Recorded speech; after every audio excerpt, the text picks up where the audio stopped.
नमस्कार दोस्तों, आपको कश्मीरी मुसलमान जब भी दिखाया गया पत्थरबाज की शक्ल में दिखाया गया, लेकिन आज मैं आपको असल कश्मीरी मुसलमान दिखाती हूँ। आपके सामने ये कश्मीर है, यहाँ भयंकर बर्फ पड़ रही है, सड़कों पर एक एक फीट तक बर्फ जमा हो गई है, लिहाजा जो पर्यटक जहाँ थे वहीं पर फंस गए हैं। बर्फ से पटी सड़क पर हिंदू पर्यटकों की मदद करता ये अब्दुल है। बस में पर्यटकों को खिलाते ये आरिफ, हमजा और हिमाकत बेग जैसे लोग हैं। आपके सामने ये मस्जिद है। गोदी मीडिया ने आपको मस्जिद के भीतर आतंकी, जिहादी, थूकने वाले तबलीगी दिखाए हैं ना।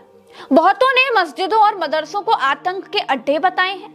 पंजाब से आए ये लोग कहते हैं उनको भारी बर्फबारी में मुसलमानों ने मस्जिद के भीतर रखकर उनकी जान बचाई है। आज रात को ही हम गोंड की मस्जिद में रुके थे सर जी। कैसी हमारी बहुत ज्यादा मदद की जी। इनके सहारे हमने ये इतने तूफान की रात गुजारी है। जीवन दान वाली बात हुई था। ऐसा एक मस्जिद का हाल नहीं था। जब कश्मीर में होटल नहीं मिल भी रहे थे तो गाड़ियां सड़कों पर चल नहीं पा रही थी, तो कश्मीरियों ने हिंदू भाइयों के लिए पास की मस्जिदों के दरवाजे खोल दिए। जिसको जहां जो मस्जिद मिली उसे पनाहगाह में बदल दिया गया। उत्तर प्रदेश के कुंभ में मुसलमानों के आने पर रोक लगाने वालों तक मेरा ये वीडियो जरूर पहुंचाइएगा।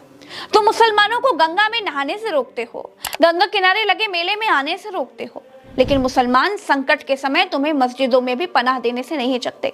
सिर्फ मस्जिद ही नहीं, हिंदू पर्यटकों को बर्फबारी से बचाने के लिए, बर्फीले तूफान से उनकी जान को बचाने के लिए आम कश्मीरियों ने अपने घर के दरवाजे तक खोल दिए। ये एक आम कश्मीरी भाई का घर है। बैठने के लिए घर में जगह भले ही कम हो, लेकिन इतना बड़ा दिल दिखाकर ही इन लोगों ने हिंदू भाई बहनों का दिल जीत लिया। ऐसे लोग मैंने दुनिया में आज तक नहीं देखे जो इतनी मदद करते हैं। प्रज्ञा मिश्रा का ये वीडियो सारे नफरती बाबाओं तक जरूर पहुंचाइएगा। हिंदुओं को मुसलमानों के खिलाफ भड़काने वाले सारे नेताओं तक पहुंचाइएगा और उनसे पूछिएगा कि आपने तो कश्मीरी मुसलमानों को पत्थरबाज दिखाया था, मस्जिदों में आतंकी पलते हैं, हमको ये बताया था। वो पूरा सच था या ये पूरा सच है? आज की एक खबर देखने का अगर समय आपके पास नहीं है तो कोई बात नहीं, वीडियो को सेव कर लीजिएगा, बाद में देखिएगा, लेकिन जब भी देखिएगा प्लीज पूरा देखिएगा। मेरी गारंटी है कि ये खबर आपके विचारों पर जरूर असर करेगी, हिंदू मुसलमान के जहर से आपको जरूर सेव करेगी, उस असर को जरूर कम करेगी। कश्मीर और कश्मीरी मुसलमान वैसे नहीं है जैसा आज तक हमें बताया और दिखाया गया है। कश्मीरी मुसलमानों ने एक दो नहीं 2000 हिंदू पर्यटकों को अपने घर और मस्जिदों में जगह दी। 1800 गाड़ियां बर्फबारी में फंसी हुई थी दोस्तों। गांदरबल, सोनमर्ग, गुलमर्ग, पहलगाम, इन जगहों का तापमान -22 डिग्री था। कश्मीरियों ने हिंदू पर्यटकों को सिर्फ पनाह ही नहीं दी, जिसके घर में जो राशन पानी था, जिससे जो जितना बन पड़ा उस हिसाब से उसने उसकी सेवा की। दैनिक भास्कर अखबार में छपी इस खबर का हिस्सा पढ़िए आप जरा।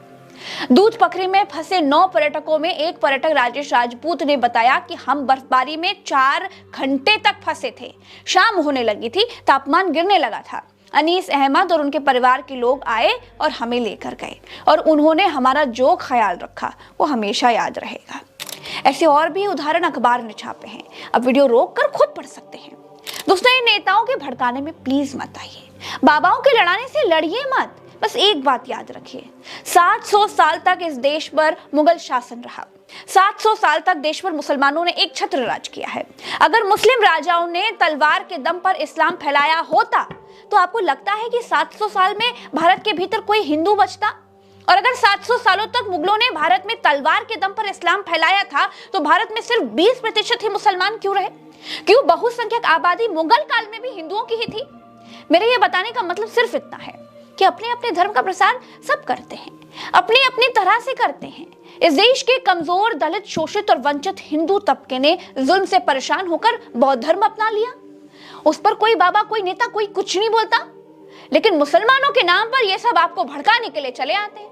मस्जिदें खोदने के इस अमृत काल में हो सकता है आपको प्रज्ञा मिश्रा की बात पसंद ना आए, लेकिन तब भी मेरी आखिरी कोशिश यही रहेगी कि मैं चींटी जितने प्रयास से अगर मुट्ठी भर लोगों के दिमाग को भी अगर नफरत के जहर से निकाल पाऊं तो मैं खुद को